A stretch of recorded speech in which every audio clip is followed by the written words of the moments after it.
잘 지내셨어요? 지난 시간에 이제 느낌을 통해서 그 괴로움과 행복에 대한 이제 그 견해, 그러니까 세속적인 견해하고 부처님의 견해, 붓다의 견해의 차이점에 대해서 이제 말씀을 드렸는데요.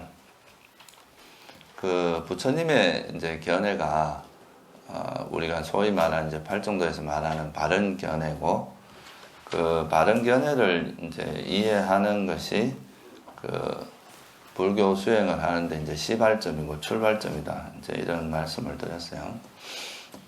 근데 이제 시작은 이제 느낌을 갖고 이야기를 했지만, 그 이제 느낌을 조금 더 일반화해 보면은 그 이제 존재 일반에 대해서 이제 이야기를 할 수 있습니다.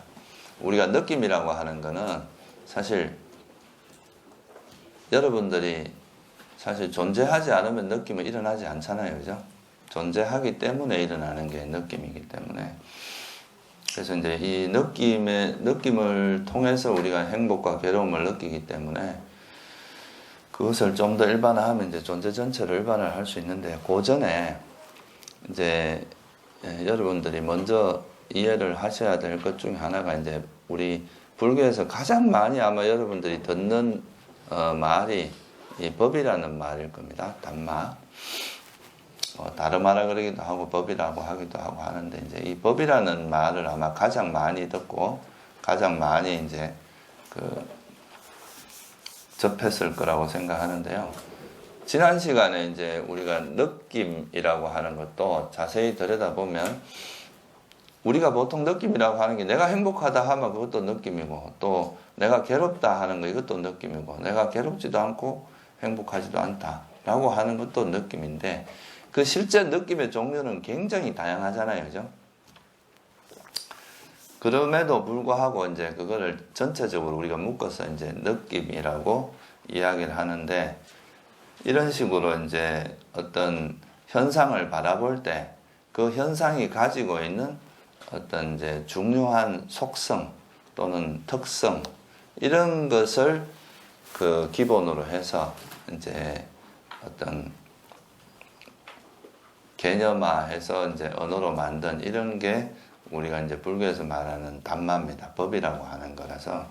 그래서 먼저 이제 법이 뭔지를 좀 이해를 하고, 법이라는 걸 이해를 하게 되면 이제 그 법이라는 개념으로부터 이제 이 법을 통해서 우리가 이제 사성제도 이해할 수 있고, 또 존재 자체에 대한 이제 이해, 이런 것도 다 할 수 있기 때문에, 불교에서 제가 생각할 때 이제 불교에서 이 불교의 비밀을 여는 키라고 할 수 있는 게 바로 이 법에 대한 이해입니다.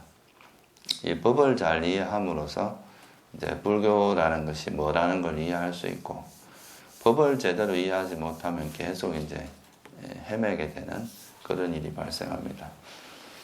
그래서 오늘은 이제 먼저 법이란 무엇인가라는 것에 대해서 조금 간단히 살펴보고, 그 다음 이제 이 법이라는 걸 이해를 하게 되면 우리가 존재는 그런 법으로 봤을 때 존재란 무엇인가라는 것에 대해서 또 이제 이야기를 할 수 있고, 그거를 이해하고 나면 우리가 이제 이 법이라는 걸 통해서 사성제라고 하는 것이 어떻게 부처님께서 이 사성제를 설하셨는지, 여기에 대한 이해도 할 수 있습니다. 그래서 먼저 법이란 무엇인가 하는 것에 대해서 먼저 좀 살펴보면 좋을 것 같아요. 앞에서도 우리가 이제 세속의 견해가 있고, 우리가 이제 어떤 사물을 바라보는 방식은 세속의 견해도 있고 또 부처님의 견해도 있다고 말씀을 드렸죠. 그죠? 세속의 견해와 부처님의 견해가 있다. 부처님의 견해라는 건 결국 뭐냐 하면은, 우리가 붓다는 누구를 붓다라고 합니까? 진리를 깨달은 분을 그냥 붓다라고 하는 거잖아요. 그러니까 이제 실제로 진리를 깨달은 사람이, 이 세상의 진리를 깨달은 사람이 세상을 보는 것과 그냥 범부들, 이제 깨달음을 얻지 못한 탐욕과 성냄에 찌들어 있는 이런 범부들이 보는 세상은 좀 다를 거죠. 그죠? 그래서 이제 이 세속적인 그냥 일반적인 범부들이 세상을 바라보는 견해하고 이제 붓다의 견해, 저는 이걸 그냥 이제 세속의 견해와 붓다의 견해 이렇게 두 가지로 이제 나누어서 이야기를 하는데요. 이거는 조금 이제 중국에서는 뭐라고 표현했냐면 속죄와 진죄 이렇게 표현했습니다. 세속의 진리와 이제 진죄, 진짜 이제 그러니까 있는 그대로의 진짜의 진리 그 두 가지가 있다고 할 수 있는데요. 그래서 요 세속의 견해와 붓다의 견해가 이제 지난 시간에 느낌을 가지고도 설명을 했지만 좀 더 일반적인 우리가 부딪히는 이 현상을 일반적으로 봤을 때는 이제 어떻게 볼 수 있는지 그거에 대해서 한번 같이 좀 알아보도록 하겠습니다. 먼저 이걸 이해하기 전에 그 아비담마에서 보면은 이제 우리가 상자부 아비담마에서 보면은 그 이 법과 개념이라는 말이 이제 되게 중요한 단어로 중요한 개념으로 이제 등장을 하는데요. 근데 이게 또 어떤 면에서 보면 그 법과 개념이라는 그 내용이 사실은 사람들이 되게 이제 어떤 현상을 이해하는데 되게 어렵게 만든 요소인 것 같기도 해요. 그러니까 뭐냐 하면 어떤 사물이 있을 때 그 사물 자체가 가지고 있는 이제 그 더 이상 쪼갤 수 없는 어떤 상태까지 갔을 때 그 이름은 개념이고 그것이 이제 실제 그 현상은 법이다. 이렇게 이제 보통 설명을 하고 있죠. 근데 사실 여러분들이 한번 잘 생각해 보시면 우리가 어떤 외부의 현상을 인식을 할 때 그냥 그런 개념 없이 인식한다는 것은 거의 불가능합니다. 어떤 그 사물에 대한 분명히 어떤 명칭이나 이름이 이제 나름대로 그 내용을 우리가 개념으로 규정을 하기 때문에 그것이 뭐라고 이해하는 거지 그런 개념이 없이 이해할 수는 없거든요. 단지 차이가 있다면 뭐냐 하면 그냥 이 개념 자체에만 빠지느냐 아니면 그 실제 개념이 지칭하는 그 실제 내용 그거를 이제 같이 관심을 가지고 그 실제 내용에 대한 풍부한 이해가 있으면서 어떤 개념적으로 이해하는 거하고 실제 현상에 대한 이제 풍부한 경험이 없이 그냥 개념만 가지고 노는 거는 차이가 있다고 말할 수 있어요. 그렇지만 어떤 현상을 바라볼 때 그 이름 없이 우리가 현상을 안다는 거는 사실은 불가능합니다. 우리가 오온 중에 뭐가 있습니까? 수상행식 중에 뭐가 있어요? 상이라고 하는 게 있잖아요. 이 상이라는 게 결국은 이제 개념하고 관계 있거든요. 어떤 사물을 볼 때 그 사물을 뭐라고 인식하는, 뭐라고 우리가 받아들이는 뭐 이렇게 표식 같은 거거든요. 인식이라고 하는 게. 그게 이제 좀 더 고급화되면 개념, 언어화되는 건데. 그래서 제가 이제 말씀드리고자 하는 거는 똑같은 현상이 있는데 그거를 어떤 눈으로 보냐에 따라 다른 거지. 이거를 이름하고 그 사물하고 이렇게 구분했을 때는 상당히 이제 이 오해의 소지가 많고 그것이 무슨 뜻인가 이해하기가 힘들다는 거예요. 그냥 단지 이게 있는데 이것이 이름은 개념이고 이것의 사물은 그냥 법이고 이렇게 하면은 우리가 그 사물을 이해하는데 상당히 좀 어려움이 있습니다. 그게 아니라 이게 이제 세속의 눈으로 봤느냐, 세속의 관점에서 보통 범부들이 보는 세상이냐, 아니면 부처님이 보는 세상이냐, 이거에 따라서 사실은 분류를 해야 제가 볼 땐 정확하다고 생각을 해요. 그러니까 무슨 말이냐면 이걸 똑같이 지금 여기 이제 종이라는 게 있습니다. 요게 있는데 이걸 그냥 우리가 세속적인 관점에서 보면 그냥 종 이렇게 이야기할 수 있죠. 그죠? 그렇지만 부처님은 이걸 단순히 종이라는 건 이름에 불과하다는 거예요. 우리가 편의상 붙인 이름에 편의상 그냥 이걸 이름 지어서 종이라고 이름한 거지만 이거를 조금 더 이 사물이 가지고 있는 본성, 실제 모습에 좀 더 가까이 가서 이걸 바라보면 이것은 물질이라든가 또는 땅의 요소라든가 이런 이 사물이 가지고 있는 그대로의 속성으로 보면은 그렇게 보는 것이 이제 바람직한데 그래서 이렇게 보는 것은 이제 법으로서 보는 거라고 할 수 있고 그냥 이제 세속적인 관점에서 보는 거는 세속적인 관점에서 보는 건데 세속적인 관점에서 보나 붓다의 관점에서 보나 둘 다 뭐가 필요하다는 게 개념은 필요한 겁니다. 그렇죠? 이걸 종이라고 하는 것도 종이라는 건 개념이잖아요. 종이 지칭하는 거는 이 사물이고. 그렇죠. 그죠? 이걸 땅의 요소나 물질이라고 한다 해도 이름은 물질이지만 물질이 지칭하는 실제 내용은 이 현상이죠. 그죠? 그렇죠. 그러니까 그 현상 자체가 달라지는 게 아니고 그것을 어떤 관점에서 보냐에 따라서 이것이 세속적인 것도 세속적인 그 개념이 될 수도 있고 이제 부처님이 진리를 드러내는 개념이 될 수도 있다. 이 차이인 거죠. 무슨 말인지 이해되세요?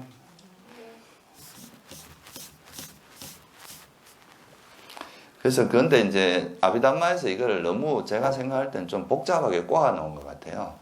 그냥 단순하게 접근을 할 수 있는 건데 이걸 너무 원자 개념이나 쪼개고 쪼개서 더 이상 쪼갤 수 없는 뭐 이런 개념으로 자꾸 가면서 이 법이라고 하는 것을 너무 좀 이상화시켜 놨다. 그래서 이제 두 가지 그 견해라는 거는 세속의 견해와 붓다의 견해, 깨달은 자의 견해가 있는데 세속 사람들은 그냥 이 이름을 붙이는 기준이 대부분 편의성입니다. 소통의 편의성.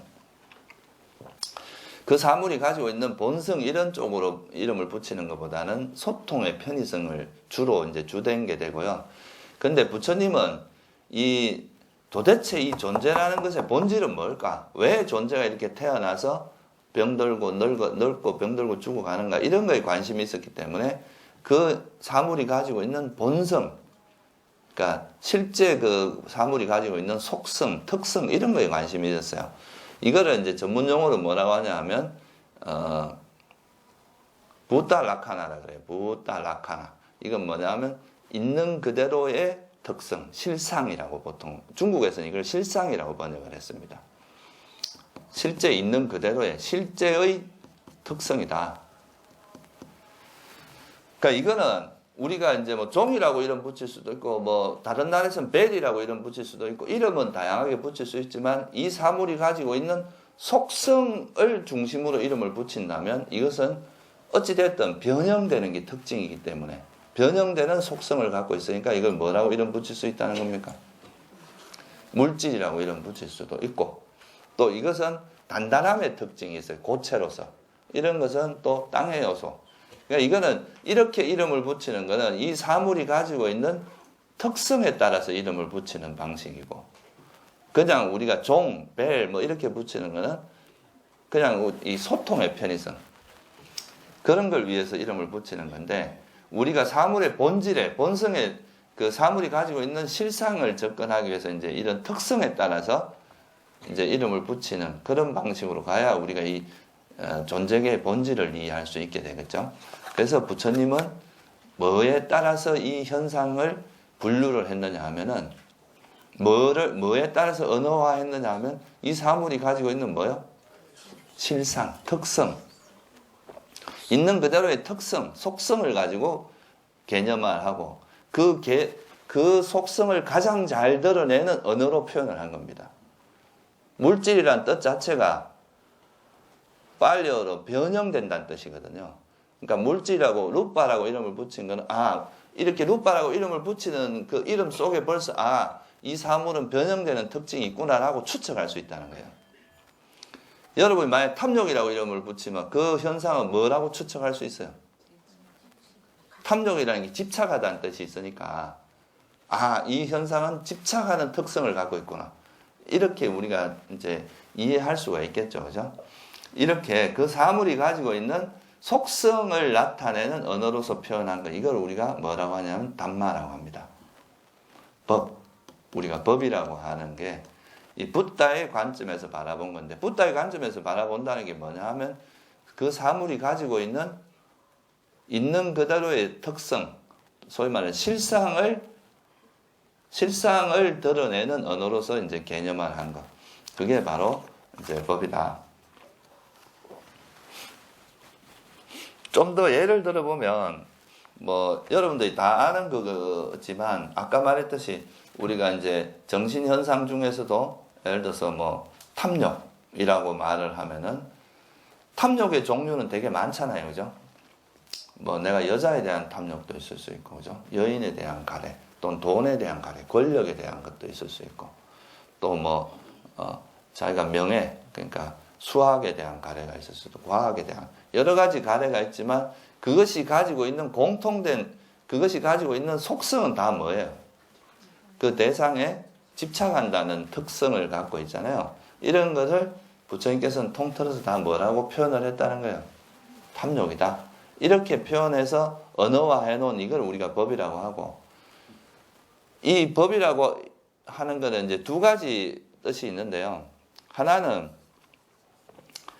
그 대문자 단마로 표현할 때가 있고, D가 이제 소문자로 표현할 때가 있는데, 뭐냐 하면 제가 예를 들어서 이거를 땅의 요소라고 이야기했다. 그러면 땅의 요소라는 그 언어는 그냥 우리가 일상적인 언어죠. 그죠?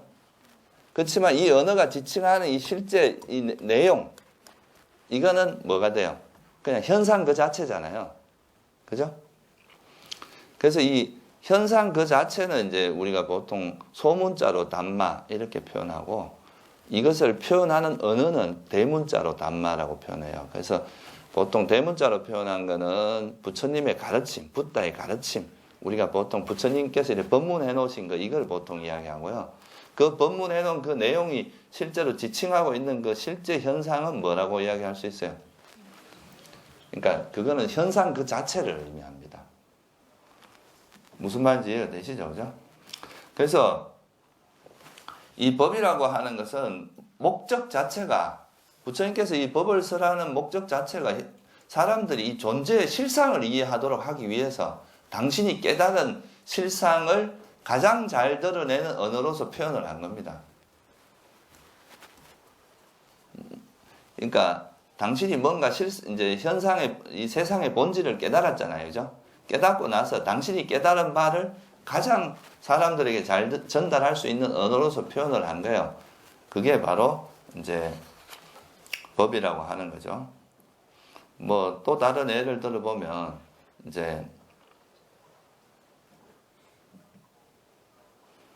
우리가 그냥 이제 사람이라고 표현할 수도 있지만, 그냥 이제 저도 뭐 일묵, 사람 또는 뭐 스님 이렇게 표현하잖아요. 그죠? 이건 이제 세속적인 관점에서 접근하는 거예요. 이런 건 세속의 견해에 따라서 보는 거죠. 그죠? 근데 이걸 이제 부처님의 견해에 따라서 보면 이제 나라는 존재는 뭐가 되겠어요? 그러니까 물질과 정신의 결합이라든가 몸과 마음의 결합, 또는 뭐 오온, 다섯 무더기, 색수 상행식의 결합이다. 이렇게 보면은 이건 이제 실상에 따라서 보는 거죠. 이렇게 이제 그 현상이 가지고 있는 실상을 이해했을 때 우리가 그 사물이 가지고 있는 진짜 본래 모습을 이해할 수 있기 때문에 우리가 이제 부처님께서는 이런 이제 당신이 깨달은 그 실상을 다른 존재들도 똑같이 당신하고 똑같이 좀 깨닫게 해주기 위해서 그거를 이렇게 이제 그 당신이 깨달은 바를 가장 잘 드러낼 수 있는 언어로서 이렇게 표현을 해낸 겁니다. 그거를 이제 나중에 설명하게 될, 그게 바로 사성제입니다. 그렇게 정리를 한 것이. 만약에 부처님께서 깨닫고 나서 이런 우리가 알아들을 수 있는 언어로 설명을 안 한다면 어떻게 우리가 이 법을 접할 수 있겠어요? 그죠?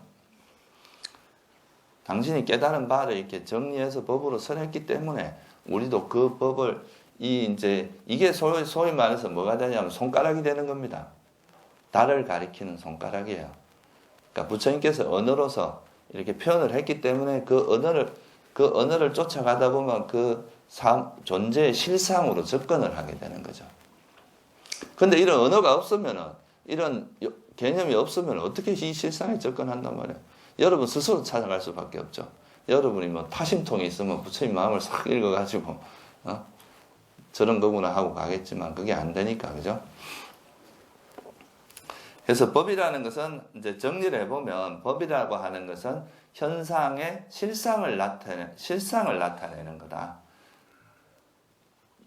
아까 말했듯이 성냄, 그러면 뭐를 이제 우리한테 일어나는 마음 현상 중에서 이걸 성냄이다라고 이제 이 성냄이란 법이다. 이 말은 무슨 말이겠어요? 대상을 싫어하는 특성을 가진 것을 부처님께서는 성냄이라고 이름을 붙였단 말이에요.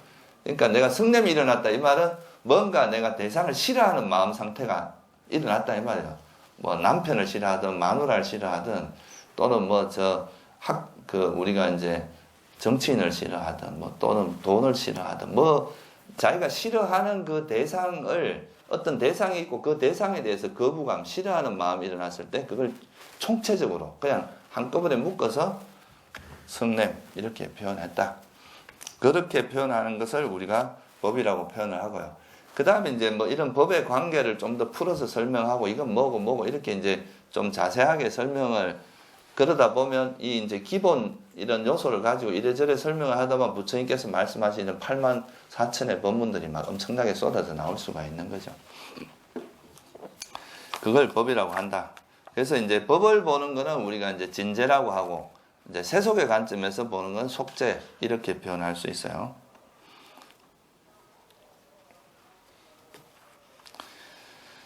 그래서 여기서 제가 이제 하나 말씀드리고자 하는 것은 이제 법이라고 하는 것이 신비한 것이 아니다. 첫째 하나는 그래서 부처님께서 뭐라고 했냐? 법은 지금 여기서 보아 알 수 있다. 보통 이제 법을 얻으면 다 깨달은 사람이다 이렇게 이해를 하죠. 그러니까 법을 물론 이제 명확히 보고 다시는 흔들림 없을 정도로 명확히 확실하게 보게 되면 제가 앞에서 설명했던 뭐예요? 믿음이 확실해질 정도로 그러니까 명확하게 그렇게 알게 되면 그건 수다원이고 깨달음이라고 할 수 있죠. 그렇지만 그렇게 깨닫지 않더라도 여러분이 법을 아예 볼 수 없는 것은 아니에요. 부처님께서 법을 스스로 보아 알 수 있는 경이라는 경이 있어요. 이건 뭐 지금 여기서 보아 볼 수 있다라는 걸로 번역할 수도 있고 스스로 보아 안다고도 번역할 수 있는데 어떻게 보아 알 수 있느냐? 부처님께서 이렇게 표현합니다. 만약에 여러분이 안으로 탐욕이 있어요. 탐욕이 일어났을 때 그 탐욕이 일어나는 걸 알 수 있습니까? 없습니까? 물론 뭐 멍하니 있으면 못 알겠죠. 알 수 없겠죠. 그래도 적어도 정신을 차리고 그걸 관찰하려고 애를 쓰면 알 수 있잖아요. 그죠? 그렇게 아는 순간에 그걸 안다고 꿰뚫어 알 수 있고 만약에 탐욕이 없으면 탐욕이 없다고 꿰뚫어 알 수 있죠. 그렇기 때문에 이런 것은 이거를 두고 부처님께서 스스로 보아 알 수 있다라고 이야기를 했다는 거예요. 그러니까 제가 이제 말씀드리고자 하는 게 이 법이라고 하는 게 특별한 사람만 볼 수 있는 건 아니다 이 말이야. 정말 수행을 많이 하고 수행이 깊어진 또는 뭐 출가한 스님들만 볼 수 있는 게 아니라 누구나 정신을 차리고 그 공부를 하려고 하는 그런 의지가 있으면은 다 이런 법을 볼 수 있다 그런 거죠. 근데 이제 일부 아비담마 이런 전통을 너무 따르는 곳에 가면 법이라고 하는 것이 꼭 심찰나를 봐야 이걸 법을 보는 거라는 것처럼 또 이야기를 하기도 해요. 심찰나를 먼저 봐야 되고 그 심찰나를 보지 않으면 이게 법이 아니다 이렇게 부정을 하기도 하고 또 뭐 어떤 물질도 있으면 그 물질이 아주 작은 깔라빠라고 하는 그 소립자 같이 그런 작은 입자 같은 그런 걸 봐야 보고 거기서 이제 뭐 어떤 사대를 보거나 이렇게 해야 그걸 법을 보는 거다. 이렇게 해버리면 법이 되게 제한적인 어떤 현상이 됩니다. 법이라는 것이 특별한 무엇이 아니라 그 법을 어떤 관점에서 보냐에 따라 달라지는 것이 법 자체가 특별한 건 아니다는 거예요. 그 법이 가지고 있는 실상을 보는 것은 쉽지 않아요. 그거는 부처님의 가르침을 듣고 뭔가 안내가 없으면 스스로 찾아가긴 되게 어려워요. 그렇지만 이 현상 자체가 특별한 것은 아니다 이 말이에요. 무슨 말인지 이해되세요? 똑같은 사람을 보고 그걸 사람으로 보는 건 쉬워도 이걸 오온으로 보는 건 쉽지 않단 말이에요. 그렇죠? 그게 어려운 거지. 이 사물 자체 우리가 접하는 그 현상 자체를 특별한 대상만 볼 수 있다. 이렇게 되는 것은 아니다. 그거는 이제 불교가 그렇게 되면은 너무 현실을 떠나버립니다. 현실에 뿌리를 내리고 있는 가르침이 아니라 완전히 이상적인 그냥 뭐 특별한 사람만이 할 수 있는 그런 수행이 되어버리기 때문에 부처님은 절대 그렇게 말씀하신 적 없습니다. 그래서 여러분 누구나 이 법이라고 하는 걸 볼 수 있는데 그 법을 얼마나 선명하게 보고 미세하게 보고 이런 건 차이가 있을 수 있어요. 수행자의 그 어떤 마음 상태에 따라서. 그러니까 얼마나 더 분명하게 보느냐 또는 얼마나 더 명확하게 보느냐 또는 그 본 것을 절대 망각하지 않는 이거는 이제 수행자의 수준에 따라 다르다는 거예요. 그렇지만 법을 보는 것 자체는 누구나 법이라고 하는 것은 누구나 볼 수 있다. 그냥 우리가 일상에서 접하는 이 현상들이 다 법입니다. 단지 그거를 세속의 눈으로 보면 이건 세속적인 현상, 세속 그 관점이 되는 거고, 부처님의 관점에 따라서, 붓다의 관점에 따라서 보면 그건 법이 되는 거고, 그 차이인 거예요. 현상 자체가 다른 건 아니다 이 말이죠. 이 차이점이 분명히 이해를 하셔야 됩니다.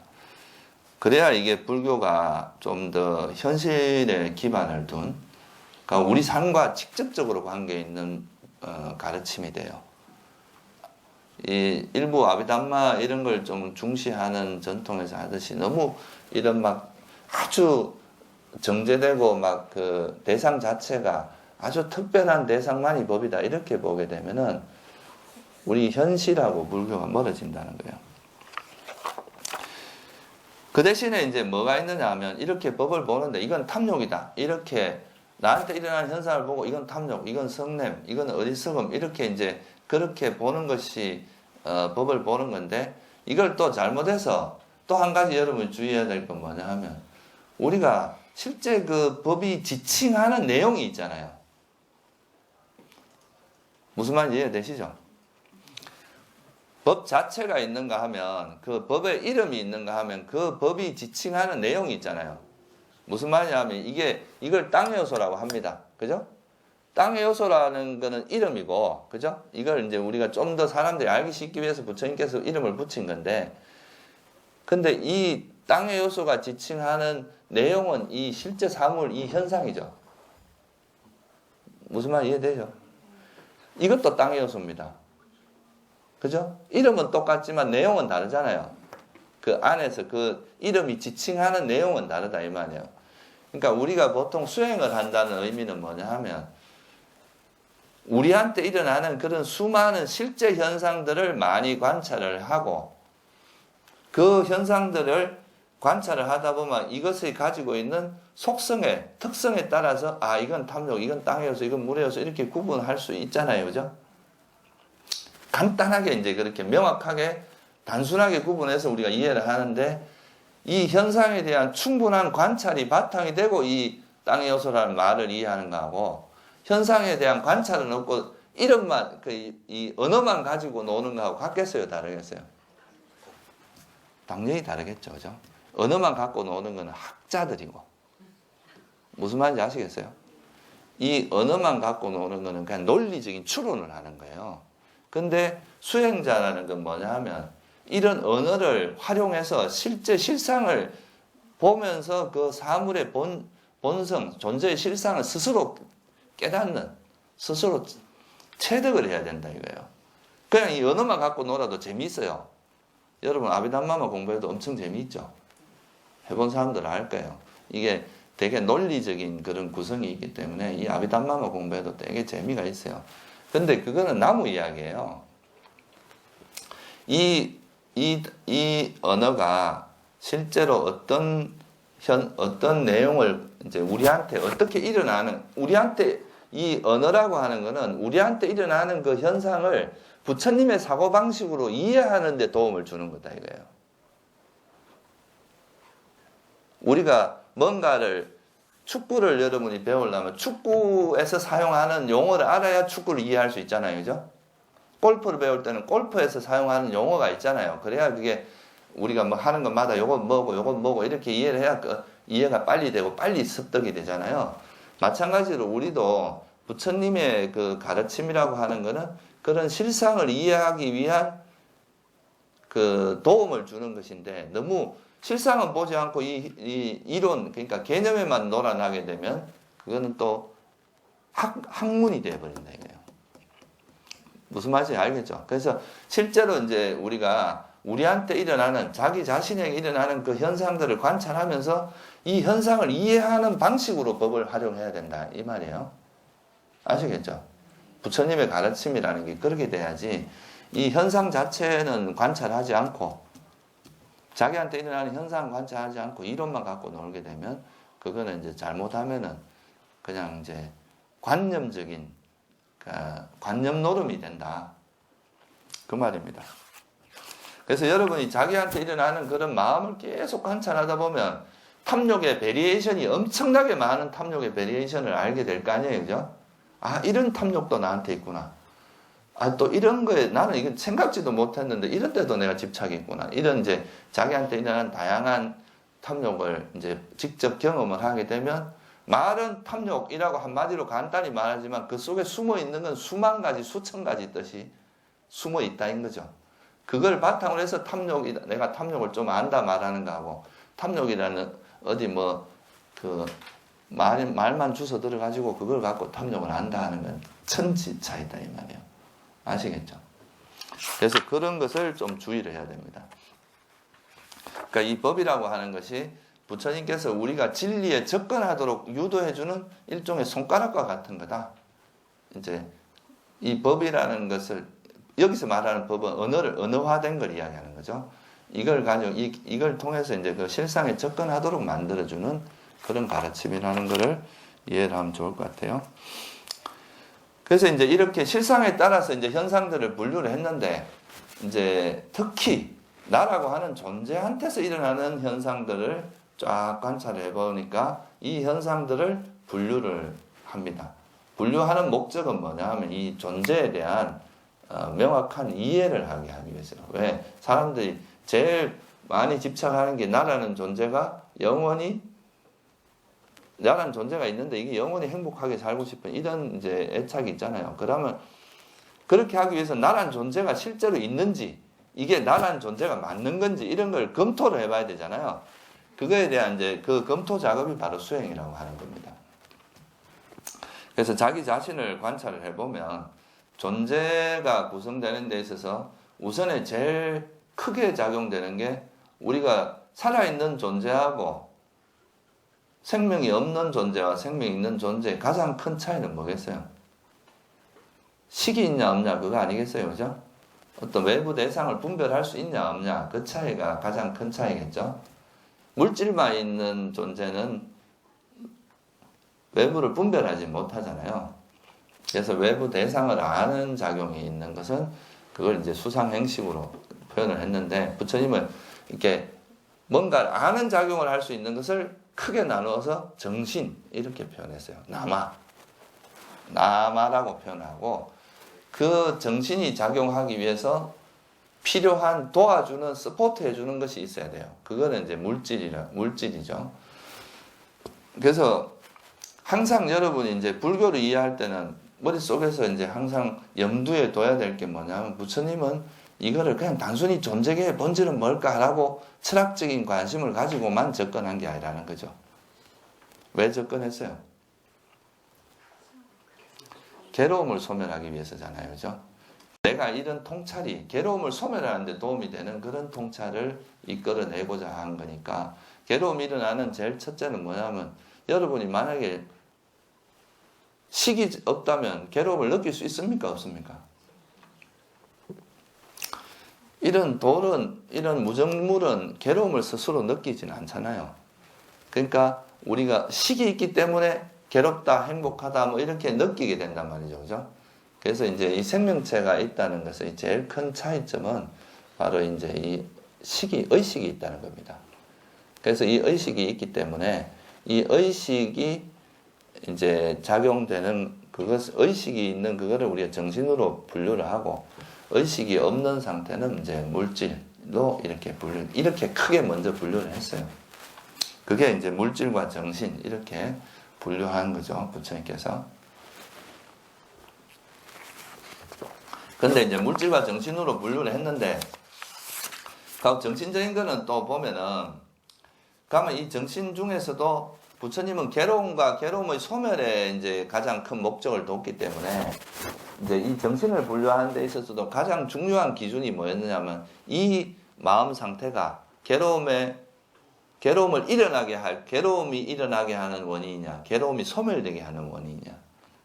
그게 제일 중요한 또 기준점이 되겠죠. 그죠? 그렇죠? 그걸 우리가 뭐라 그럽니까? 선법과 불선법. 이렇게 이야기하죠. 그죠? 그래서 그거를 이제 선, 불선 이렇게 이야기하고, 그 다음에 정신적인 거를 조금 더 이제 세분화하면 이제 아주 기본적으로 이제 대상을 인식하는 데 필요한 게 있고, 또 아까 말했듯이 이게 이제 괴로움을 유발하는 것도 있고 괴로움을 소멸하게 하는 원인도 있기 때문에 제일 중요한 분류는 선불선이라는 분류입니다. 이것이 괴로움에 유익하냐 유익하지 않으냐, 해로우냐, 그거에 따라서 분류를 했어요. 이거를 이제 뭐 다 자세히 설명을 하진 않겠습니다. 너무 이게 이제 그렇게 되면 너무 내용이 복잡해질 것 같아서. 그래서 이제 정신적인 현상은 수, 상, 행, 식 이렇게 네 가지로 우선 더 세분화를 해요. 근데 수라는 거는 아까 말했듯이 특히나 우리가 괴롭다, 행복하다 느끼는 이거는 우리 이게 있으면 거기에서 뭐가 같이 작용을 합니까? 여러분이 행복한 거에 대해서 뭐가 달라붙어요? 예? 그렇죠. 이것이 영원히 계속 유지하고 싶은 가래가 달라붙죠. 그죠? 괴로운 느낌에 대해서는 없었으면 좋겠다는 가래가 달라붙어요. 그게 비존재에 대한 가래입니다. 그래서 이 느낌이라고 하는 것이 또 우리가 이제 괴로움, 윤회를 하고 괴로움이 일어나고 안 일어나고 하는데 되게 중요한 역할을 하니까 느낌을 따로 빼서 설명을 했어요. 또 인식이라고 하는 것도 마찬가지로 우리가 어떤 사물을 이해하기 위해서는 그 사물을 이렇게 뭉퉁거려서 이해하는 게 되게 중요해요. 이게 개념이거든요. 일종의 개념하고 관계 있는데 왜 닭대가 될 건지 아세요? 닭을 내가 비하하는 소리를 하네.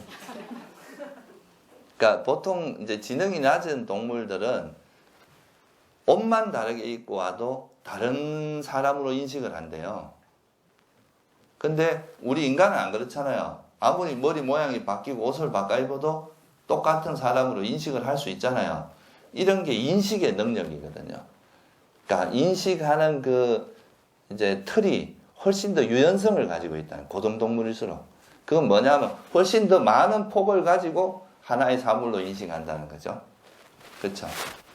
그래서 이 인식이라고 하는 것이 또 이제 사물한테는 되게 중요합니다. 그래서 그 두 가지하고 의식은 그냥 대상을 아는 거니까 따로 빼고, 그 다음에 이제 이 행이라고 하는 거는 이제 이것이 유익하냐 해로우냐 이걸 갖고 나누는 게 메인이거든요. 중심이거든. 그렇게 해서 이제 네 가지, 그러니까 수상행식이라고 하는 네 가지로 나누는데, 이거는 그렇게 뭐 복잡하게 생각할 거 없고, 정신적인 거는 괴로움에 이것이 행복을 주는 마음이냐 괴로움을 주는 마음이냐, 이 두 가지가 제일 중요합니다. 그러니까 내가 하는, 예를 들어서 탐욕, 성냄, 어리석음 이런 거는 뭐를 주는 마음이겠어요? 괴로움을 유발하겠죠. 그죠? 집착을 하거나 싫어하거나 어리석음 이런 것들로 유발되는 것. 뭐 탐욕으로부터 나오는 사견, 자만 이런 것들은 다 우리 괴로움이 일어나게 하고, 성냄, 질투, 인색, 후회 뭐 이런 것들, 그죠? 그런 것들은 우리를 괴롭게 만들고, 탐욕이 없고 성냄이 없고 어리석음이 없는 이런 걸 뿌리로 하는 마음은 다 우리를 괴로움을 소멸하게 하는 쪽으로 작용을 합니다. 그래서 그 두 가지로 나누어진 거고, 그 다음에 이런 정신이 중요한 건 이제 마음이 어떻게 작용하냐가 제일 중요한데, 그러면 이 마음이 작용할 때 이 마음이 작용하는 것을 어떻게 서포트 해주냐에 따라서 또 물질을 분류를 했어요. 그러니까 안이비설신, 이거는 먼저 이제 식이 일어나는 그 문에 따라서 분류를 한 게 안이비설신의라고 하는 거고, 색성한 미촉법이라고 하는 대상에 따라서 분류를 한 거죠. 그렇게 해서 안이비설신, 색성향 미촉 이런 것은 이제 우리 의식이 일어나는 걸 도와주는 방향으로 분류를 했고, 또 이 세상에 존재하는 모든 사물을 이루는 기본 요소가 뭡니까? 4대라고 하는 게 있잖아요. 그죠? 지수 화풍이라고 하는 그거를 또 분류를 하고, 이렇게 해서 물질을 분류를 합니다. 왜 이런 분류 작업을 하느냐 하면은, 그러니까 이제 아까 말했듯이 똑같이 이제 그냥 우리가 일반적으로 보면 사람, 뭐 인간, 뭐 남자 또는 스님, 뭐 방배동 사람, 뭐 서울 사람, 뭐 지방 사람 이렇게 분류를 하지만, 그 존재가 가지고 있는 본질적인 면을 보면은 물질과 정신, 그죠? 그리고 또 이 정신적인 요소는 느낌과 인식과 그 다음에 이제 형성, 심리 현상들 모임과 그 다음에 이런 의식 무덕이라고 하는 요 네 가지. 하고 선, 불선 이렇게 나눌 수가 있잖아요. 그런 식으로 분류를 함으로써 이제 우리가 존재를 실제 존재의 모습은 뭔가라는 것을 이제 알게 하기 위해서라는 거예요. 그러니까 이렇게 분류를 해보니까 실제 나라고 하는 존재가 뭐에 불과하다는 거예요.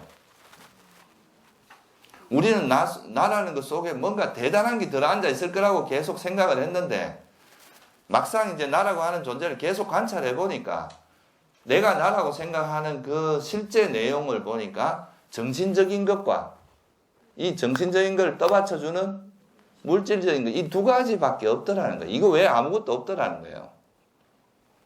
깊이 관찰을 해보면 이게 이제 되게 중요한 통찰입니다. 그래서 정말 나라고 하는 것은 이런 몸과 물질적인 요소와 정신적인 요소가 결합해서 이루어지는 거구나.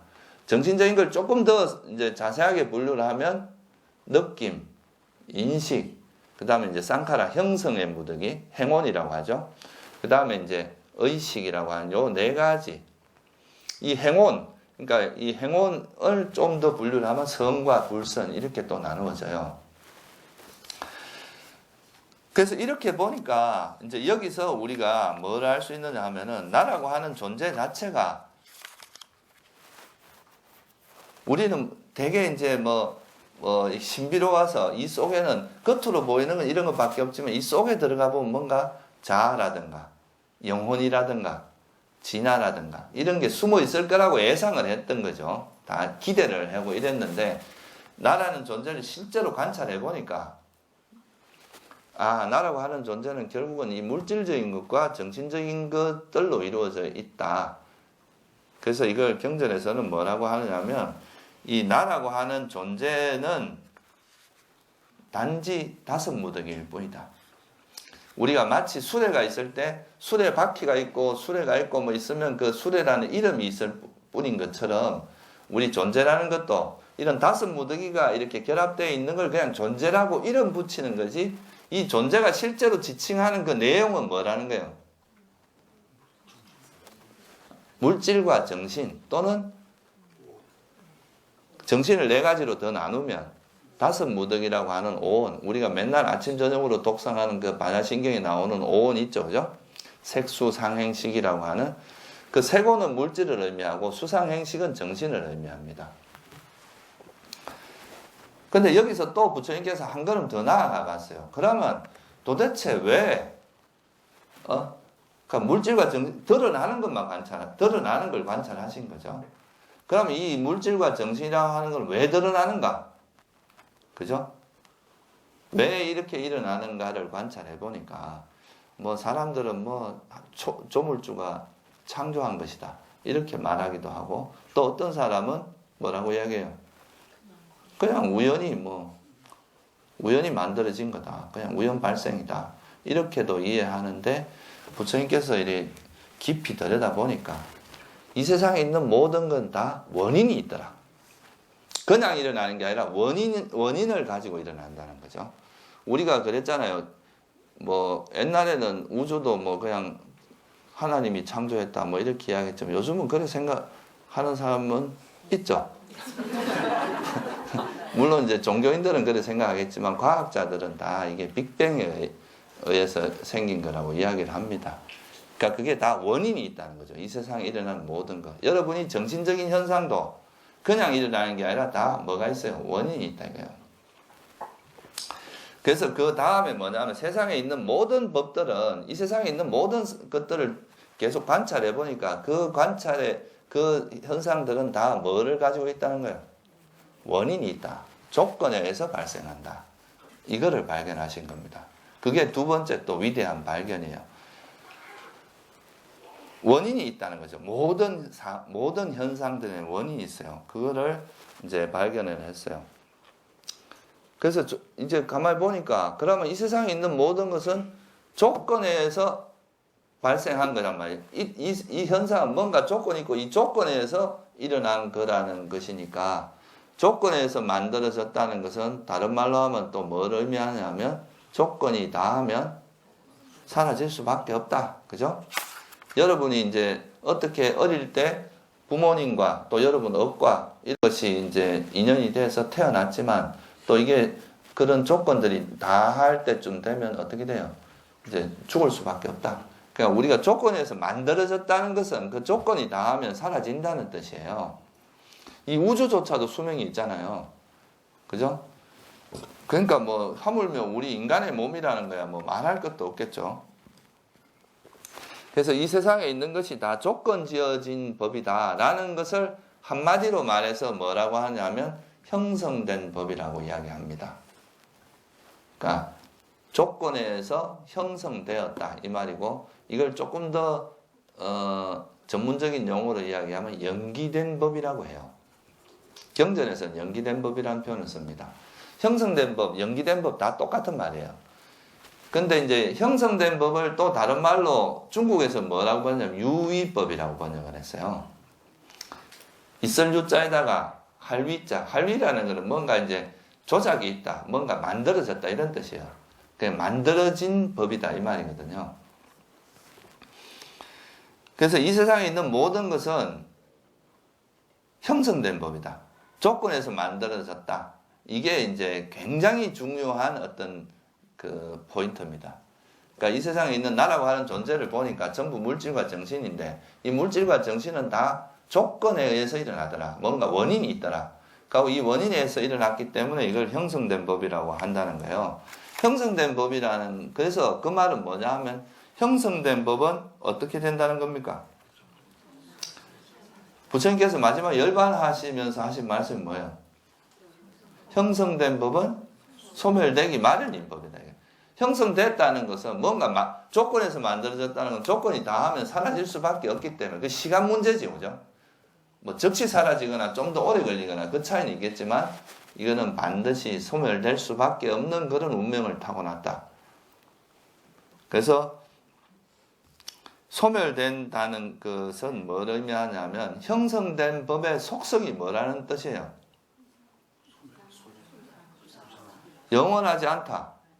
그리고 영원하지 않기 때문에 이거는 불완전한 거예요. 불완전해. 완전하지가 않은 거죠. 그래서 이걸 완전하지 않은 것은 괴로움의 특성이 있다고 표현합니다. 그래서 이건 괴로움이고 괴로움의 속성이 있고, 그리고 무상하고 괴로움이기 때문에 내 마음대로 될 수 없죠.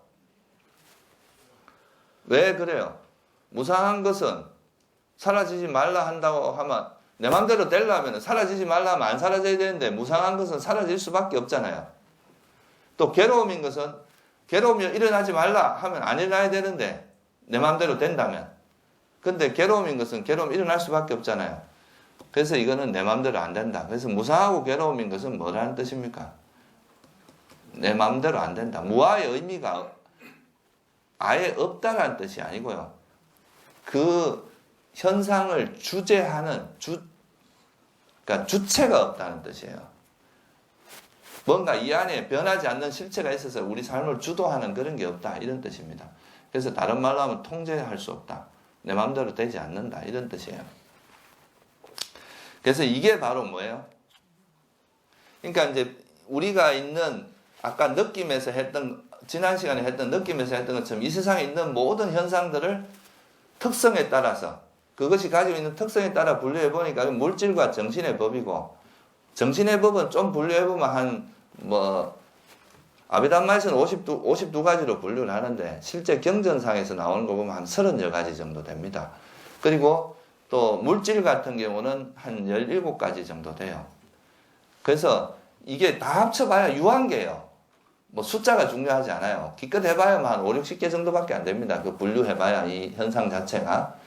근데 그런 현상들이 다 문제는 뭐냐 하면 조건 지어져 있다 이거예요. 조건에서 발생한 거다. 조건에서 발생한 거기 때문에 이것 자체는 무상하고 또 불완전한 괴로움의 속성이 있고 또 무하다. 이거를 이 세상에 있는 모든 것은 다 무상고 무하라는 공통된 특성을 가지고 있구나. 이게 진리구나. 라고 하면서 드러내신 가르침이 뭐예요? 그게 고성제입니다. 괴로움의 성스러움. 이 세상에 있는 모든 건 다 불완전하다. 이게 괴로움의 성스러운 진리예요. 완전한 건 없다. 이 세상에. 우리는 그런 걸 기대하고 있지만 실제로 그런 건 없다는 거예요. 다 변화의 과정에 있는 거다. 그래서 이게 이제 고성제고. 그러면 이렇게 왜 현상을 그러면 이렇게 불완전한 이 존재가 왜 태어나냐 이거 왜? 이 세상에 일어나는 건 모든 게 다 원인이 있다 그랬잖아요. 태어남도 원인이 있을 거 아니에요, 그죠? 태어남의 원인이 뭐라고 본 거예요? 태어나고자 하는 집착 때문에, 가래 때문에, 가래. 이 가래 때문에 존재가 태어날 수밖에 없다는 것을 이제 간단하게 특히 이제 여러 가지 원인이 있지만 특히나 태어남의 원인이 가래라는 걸 드러낸 진리가 뭐예요? 집성제입니다. 그래서 이 고성제하고 집성제는 한마디로 말하면 형성된 법은 괴로움이다라는 걸 드러내는 가르침이에요. 그러니까 이 세상에 있는 모든 현상들은 부처님의 눈으로 보면 다 물질과 정신의 범주에 들어가요. 근데 이 물질과 정신은 다 형성된 것이라. 그러니까 이 세상에 있는 모든, 다시 말하면 이 세상에서 그러니까 드러나 있는 현상 중에서는 영원한 것은 없다. 완전한 것도 없다. 내 것이라고 할 만한 건 없다. 그러니까 내 것이라고 할 것도 없고 내라 할 것도 없고 나의 자아라고 할 만한 것도 없다. 이게 바로 고성제라는 진리고. 그리고 여기에 일어나는 모든 것은 다 원인이 있다고 보는 거. 이게 집성제의 진리입니다. 특히 이제 태어남의 원인은 가래라는 거.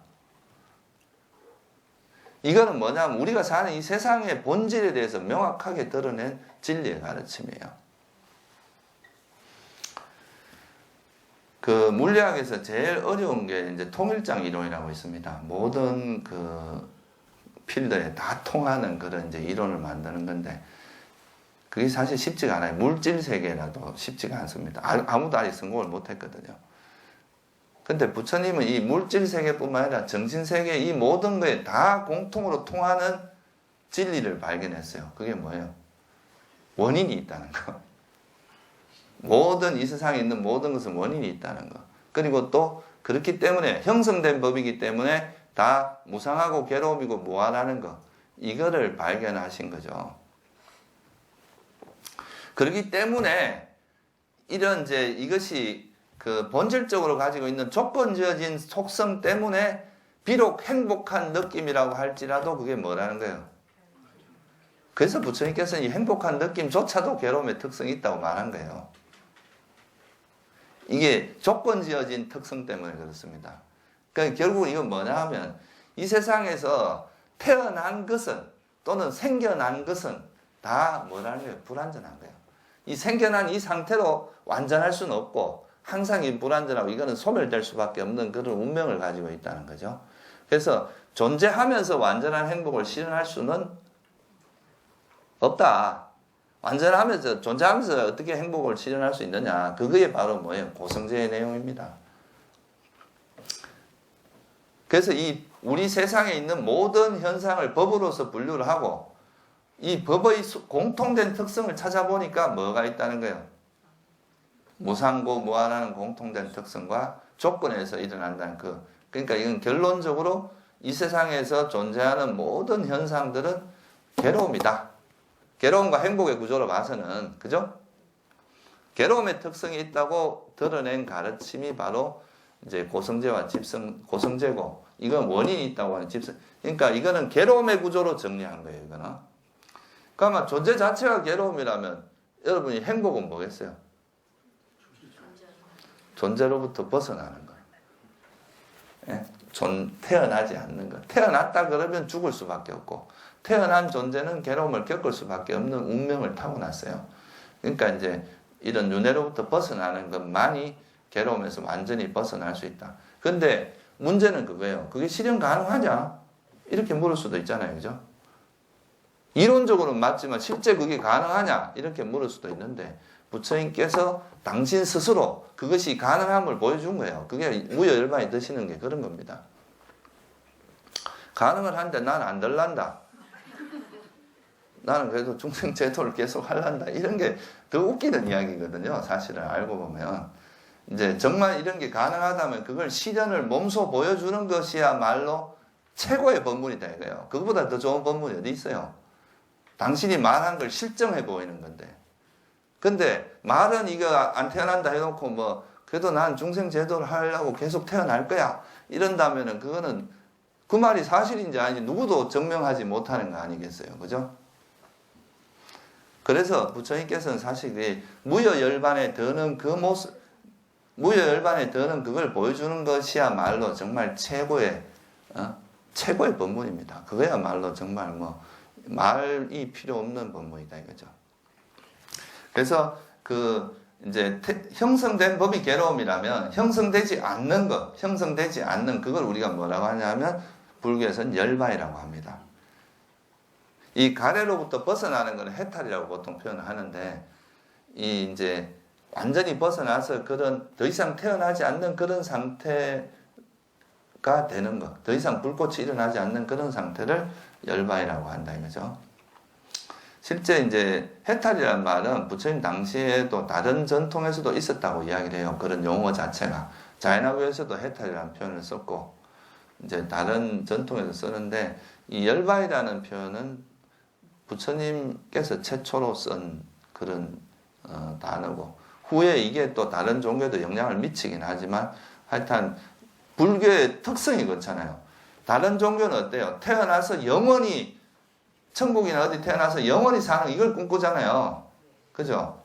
근데 부처님은 역발상이에요. 존재하면서 행복할 수 있는, 완전한 행복을 실현할 수 있는 방법은 없다는 거예요. 그게 고성제 내용입니다. 그리고 그렇기 때문에 더 이상 태어나지 않는 그것이야말로 진정한 행복이고 그게 열반이다라고 이야기한 게 바로 멸성제다 이거죠. 그래서 사성제를 분명히 이해를 하면은 사실 이게 이제 이런 거에 대해서 혼돈이 없는데, 사람들이 기본적으로 가지고 있는 존재에 대한 가래가 있어요. 뭔가 계속 뭔가 끊임없이 존재하면서 뭘 해보고 싶은 거야. 그러니까 그 미련을 못 버리기 때문에 존재가 있다고 생각하는 어리석음이 있고 그 존재에 대한 가래가 있기 때문에 끊임없이 진리를 왜곡하는 겁니다. 근데 부처님의 가르침을 구조를 보면은 이제 고성제, 집성제는 괴로움의 구조예요. 그러면 형성되지 않는 법, 열반이라고 하는 게 진정한 행복이라면 그 형성되지 않은 법에 이르는 방법은 뭐냐? 뭐겠어요? 그거를 구체적으로 설한 게 바로 도성제입니다. 도성제. 도성제인데 이 도성제를 좀 더 구체적으로 명확하게 설한 게 팔정도예요. 8가지 요소로서. 이걸 하기 위해서는 이 8가지 요소가 갖추어져야 된다. 실제 이 삼마라는 이제 삼마 디티, 삼마 뭐 상카파, 이제 팔정도에서 앞에 다 삼마라는 단어가 붙는데요. 이 삼마라는 게 바른 뜻도 있지만 또 하나의 그 아날라요 스님이라고 이제 그 유명한 학자가 있는데 그분이 한 그 쓴 그 어원을 이렇게 풀어놓은 걸 보면 이 삼마라는 뜻 속에 하나로 연결된 이런 뜻이 있다 합니다. 그러니까 이 팔정도라고 하는 거는 사실 표현은 8가지로 표현하고 있지만 이게 다 하나로 연결되어 있다라는 의미가 있어요. 그러니까 이 8가지가 이제 하나로 돼서 이제 작동을 했을 때 진짜 이제 팔정도가 완성될 수 있다. 이런 의미죠. 그래서 이 팔정도 요소를 개발함으로써 우리가 이제 팔정도를 개발하면은 팔정도는 바른 견해, 그 다음 뭐예요? 바른 사유 또는 뭐 바른 생각입니다. 그 다음 뭐예요? 바른 말, 바른 행위, 바른 생계, 바른 노력, 바른 기억, 그리고 바른 삼매, 이렇게 8가지가 있어요. 근데 이거에서 제일 기준이 뭐냐면 바른 견해입니다. 이 바른 견해를 딱 중심으로 잡은 다음에 이 견해에 따라서 사유를 하고 생각을 하고 이 견해에 따라서 말하고 행동하고 일단 우리가 살아가는 삶도 유지하고 그 다음에 이 바른 견해에 따라 노력해야 돼요. 바른 견해에 따라 노력한다는 게 선은 버리고 불선을 개발하고 이래야 됩니까? 솔직히 그래서 사는 사람도 있잖아요. 예? 불선을 열심히 개발하면서 불선을 버리고 선을 개발하는 이게 바른 노력입니다. 그리고 이제 이렇게 선을 버리고 불선을 개발하는 이 노하우가 있을 거 아니에요, 그죠? 그렇죠? 불선을 버리고 선을 개발하는 그때 얻어지는 지혜가 있잖아요. 그 지혜를 잊지 않는 게 바른 기억입니다. 그리고 그것이 정착이 되면은 이제 마음이 불선한 마음이 일어나지 않고 선한 마음만 이어지잖아요. 그럴 때 있는 집중을 우리가 바른 삼매라고 해요. 그러니까 또 이런 바른 삼매에서 끝나는 일직선의 구조가 아니다 이거예요. 하나로 연결됐다 그랬잖아요. 그러니까 이거는 바른 삼매가 이루어지면 또 이 바른 삼매가 뭐를 개발하게 만들어요? 바른 견해를 더 깊어지게 만듭니다. 그럼 또 이게 또 쫙 이렇게 바른 견해부터 바른 사유 이렇게 오다가 또 돌고 돌아 그러다가 이제 마지막에 바른 지혜, 그러니까 그게 생기면 바른 해탈이 일어나요. 그래서 이렇게 해서 이제 팔정도가 완성되는 그런 구조죠. 그래서 이 바른, 그러니까 형성되지 않은 법이 열반이고 그것이 완전한 행복이기 때문에 그 형성되지 않은 법에 이르는 그 방법론이 팔정도고, 팔정도는 사성제라고 하는 이 이제 바른 견해, 사성제에 대한 지혜가 바른 견해인데 이걸 중심으로 해서 모든 것을 이렇게 훈련하다 보면 이 사성제에 따라서 세상을 살아가는 이것이 여러분 마음에서 구조화되고 시스템화되고 세팅이 되어버립니다. 이렇게 세팅된 상태를 기억 확립이라고 해요. 이 마음의 구조가 아예 그렇게 세팅이 돼버린다 이거예요. 그리고 이렇게 세팅되고 나면 그 세팅이 됐기 때문에 그대로 그냥 막 드러날 거 아니에요. 그죠? 그 상태가 그대로 이렇게 우리 삶에 드러나겠죠. 그런 의미에서는 현전이라고 표현할 수 있어요. 그래서 이 사띠빠타나 할 때 이 빠타나의 뜻이 두 가지가 있어요. 우파타나, 사띠 플러스 우파타나인데 이 우파타나가 어원적으로 보면 곁에 두다 이런 뜻이거든요. 이거를 이제 현전이라고 번역할 수도 있고 확립이라고 번역할 수도 있는데 둘 다 같은 의미예요. 기억이 확립되면 기억이 현전할 거 아니에요. 그죠? 현전한다는 것도 기억이 확립됐다는 뜻이고. 그래서 이 두 가지가 이제 상황에 따라서 뉘앙스에 따라서 이제 조금 다르게 표현한 겁니다. 기억 확립됐다는 것은 완전히 우리 마음이 그렇게 세팅된 거기에 좀 더 초점이 맞춰진 거고, 그렇게 세팅돼서 어떤 대상을 만나도 지혜가 작동하도록 되는 이거는 현전이라고 할 수 있고 그렇습니다. 무슨 말인지 아시겠죠? 그게 바로 이제 행복의 구조예요. 그러니까 법이라는 형성된 법이 괴로움이다라는 것은 우리가 이제 이 세상에 존재하는 건 다 괴로움이라는 의미고, 그래서 이 형성된 것들로 벗어나는 이게 멸성제라고 하는 열반이고, 그 열반에 이르는 길이 바로 뭐예요? 도성제고. 이거는 이제 행복의 구조죠. 그래서 이 세상에 있는 존재하는 법을 괴로움과 행복의 구조로서 체계적으로 정리한 게 바로 사성제입니다. 일단은 법으로 분류를 한 다음에 그 법을 괴로움과 행복이라는 이 그 기준점을 가지고 형성된 법은 괴로움이구나, 형성되지 않은 법이 행복이구나, 이렇게 딱 구조화해서 정리한 내용이 뭐라는 거예요? 그게 바로 사성제입니다. 그래서 여러분들이 사실 이게 사성제를 제대로 이해하려면은 이 법에 대한 이해가 좀 있어야 돼요. 이 법을 이해를 하고 이 법을 우리가 이제 실제로 우리 삶에서 그 법을 계속 관찰하면서 이 법에 대한 수많은 베리에이션을 경험을 해서 그걸 자기 걸로 체득해가는 과정, 그게 바로 윗바사나 수행입니다. 그걸 통해서 이제 사성제를 스스로 체득하게 되는 거죠.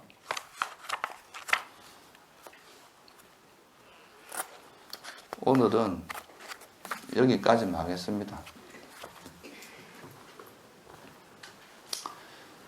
그래서 오늘은 제가 법과 사성제의 관계에 대해서 좀 설명을 드렸는데요.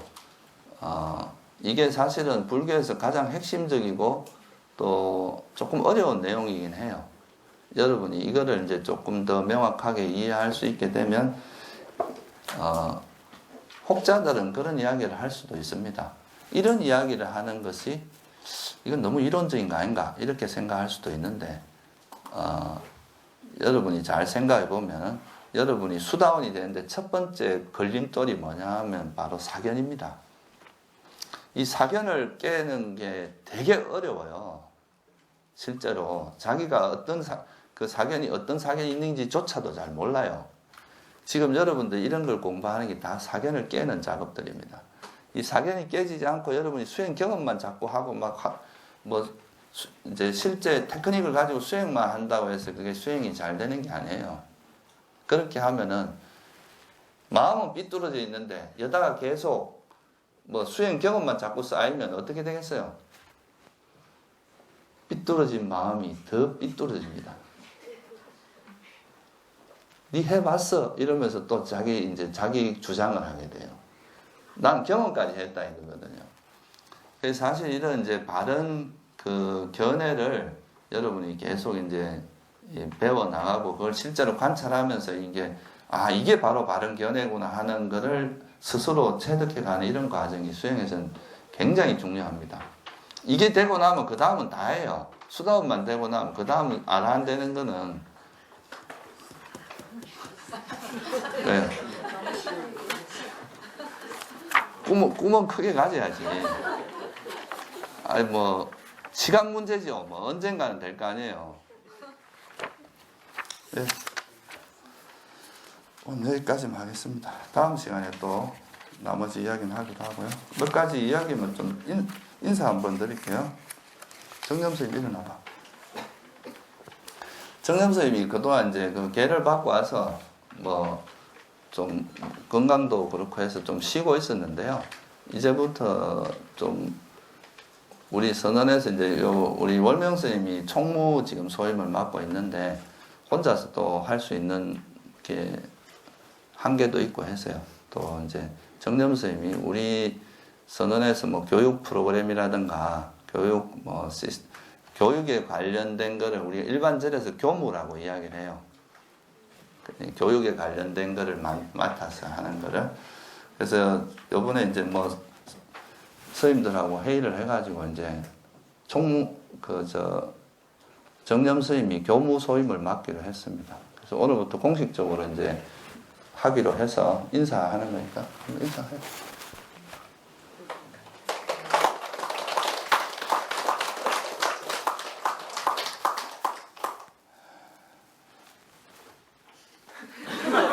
인사만 한마디 해야지.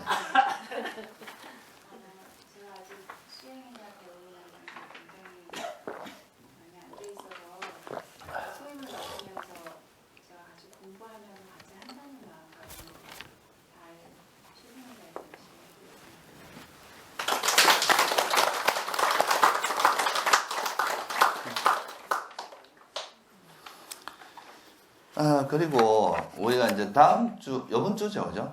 요번 주 토요일 날 이제 점안식을 하는데 한 가지 미리 좀 이제 알려줘야 될 게 있을 것 같아요. 우리가 최선을 다해서 지금 이제 공사를 하고 있는데 이 공사라는 게 참 무합니다. 내 맘대로 안 돼.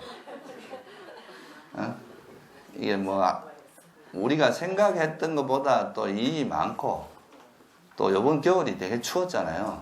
그래서 겨우 내내 거의 공사를 못했고, 그래서 지금 이제 공사 일정이 약간 미뤄지고 있어서 원래 이제 법당이 깔끔하게 정리되고 나서 점안식을 하려고 했는데 점안식 때까지는 완전히 정리가 안 될 것 같아요. 그래서 점안식을 미룰까 생각을 하다 또 이미 약속을 다 잡아놓고 뭐 이런 상태라서 그 미루는 거는 좀 뭐 무리가 많이 따를 것 같아서, 그래서 뭐 지금 조금 여러 가지로 부족한 건 많아도 뭐 옛날에 천막에서도 다 하고 했으니까 그냥 그대로 진행을 하기로 했습니다. 그래서 아마 이제 가보시면 법당이 아직은 마루가 안 깔렸어요. 마루가. 우리가 보일러를 이제 겨울에 추워서 못 깔고 이제 최근에 깔았는데 그게 완전히 안 마르고 마루를 깔면 습기가 올라와서 이렇게 마루가 덜 뜨고 그런데요. 그래서 무리하게 진행하지 말고 우리 그냥 은박지라는 좋은 제도가 있잖아요. 그래서 은박지 깔고 뭐 이래라도 하면 되니까 일단 그거를 무리하게 뭐 이렇게 마루를 깔아놨다 덜 뜨고 이러는 것보다는 그게 나을 것 같아서 뭐 그냥 하기로 했습니다. 여러분 그건 좀 양해를 해주시기 바라고요. 그리고 우리가 이제 4월 그러니까 28일 날 원래 개원식을 하려고 했는데요. 그것도 지금 일정이 약간 이제 좀 빠듯한 것 같더라고요. 그때까지 이제 준공이 나지 않으면은 우리가 들어가서 살 수가 없대요. 준공이 안 난 상태에서 들어가면 이제 불법이 되고, 그래서 일단 4월 25일 날 여기서 이사는 나갑니다. 이사 날은 4월 25일로 지금 생각을 하고 있고요. 예, 그게 나가기 싫어도 가야 돼요.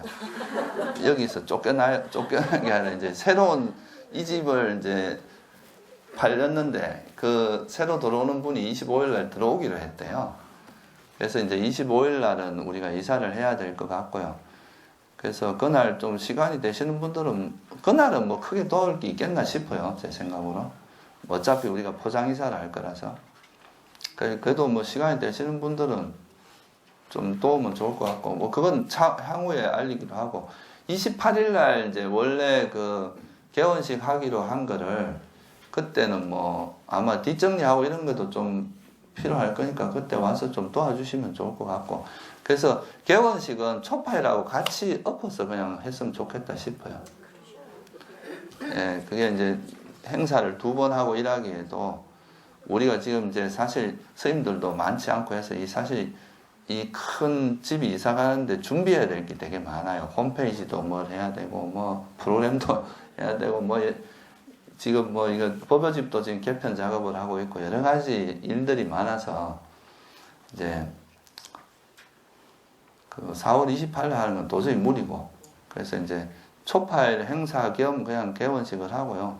원래 이번에 이제 제가 또 스님들을 많이 모시려고 했는데 스님들이 이제 많이 오게 되면 또 우리가 되게 대접을 해야 되는데, 참 아까 말했듯이 지금 그거 외에도 할 일이 너무 많아요. 그래서 그거는 안거 끝나고 하한거 끝나고 이제 조금 이제 우리가 이사 가고 나서 조금 이제 안정도 되고 좀 그러고 나서 하는 게 더 낫지 않을까. 그래서 그거는 이제 하한거 후에 좀 우리 문중 스님들이나 내 도반 스님들 뭐 모시고 하는 게 낫지 않을까. 그렇게 생각을 하고 있습니다. 그렇겠죠, 그죠? 네, 그렇죠. 그래서 그거는 이제 그렇게 생각을 하시면 될 것 같고요. 그래서 일단은 초파할 때 이제 그 개원을 하고 이제 그때부터 한 일주일 있다 하한 거거든요. 그래서 안거를 우리가 거기서 한번 보내보고 좀 이제 뭐 부족한 거나 이런 것도 좀 챙겨보고 나서 그런 스님들 모시고 하는 건 그때 하는 게 좀 자연스러운 것 같아요. 대략 그렇게 좀 알고 계시고요. 그래서 우리가 본격적으로 이제 특별한 문제가 없으면은 우리가 초파일 전까지는 뭐 중공은 충분히 날 수 있지 않을까 지금 기대를 생각을 하는데요. 그래서 초파일 행사하고 그 다음부터 이제 한 4박 5일 정도 해서 지금까지 8정도 프로그램 그걸 이제 막 이제 4번에 나누어서 했잖아요. 그거를 이제 요번에 한번 4박 5일 동안 연속으로 하는 걸 처음으로 한번 하려고 생각하고 있습니다. 그리고 이제 하한 거를 들어가는 걸로 지금 계획을 하고 있는데 구체적인 거는 조금 더 이제 정리를 해서 한번 다음에 말씀드리기로 하고요. 큰 일정은 여러분도 알고 계셔야 될 것 같아서 제가 이제 미리 말씀을 드립니다. 그러니까 3월 24일 날 점안식 하고요. 4월 25일 날이 우리 이사고, 그리고 이제 이 회항법회가 원래 4월 11일까지였죠, 그죠? 한 주 정도 더 할 생각입니다. 그래서 4월 18일 날 마무리를 하고 그 다음 주에 이사를 하고요. 예. 예?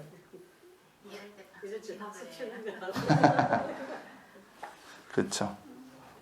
그리고 이제 28일 날은 원래 개원식 하기로 생각한 그날은 뭐 토요일인데요.